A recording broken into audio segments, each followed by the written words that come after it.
If equipped, Adaptive Cruise Control maintains a set distance between you and the driver in front of you without having to constantly reset your speed. To turn ACC on, push the ACC on-off button, then, depending on your vehicle, push Set Plus, Res Plus, or Set Minus to engage. The distance button or buttons let you change the distance between you and the driver in front of you. If there's no driver ahead, your set speed will be unaffected. But when a slower-moving driver enters your lane, the system automatically adjusts your speed to maintain the distance setting. You'll see the Sensed Vehicle Indicator icon in the instrument cluster. The system will maintain the set distance until the driver ahead accelerates above the set speed, moves out of your lane, or until the system is manually disengaged. Now, if the driver in front of you stops, ACC will maintain your set distance and bring you to a standstill as well.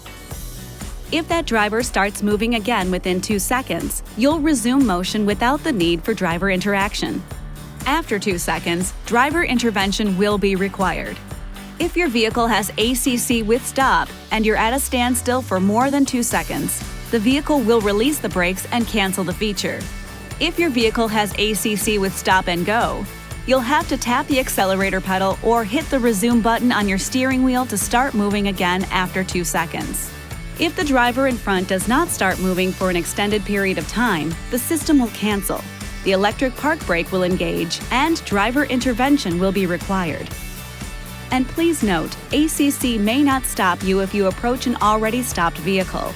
For example, at a stoplight, driving around a curve, or if a driver in front of you moves out of the way to reveal a stationary vehicle.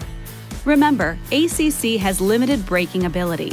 The driver is always responsible for collision avoidance. To deactivate ACC, push the ACC on-off button again. It's best to leave the system off when not in use. This video is not intended to take the place of your owner's manual. For complete details and other important safety information, please see your owner's information.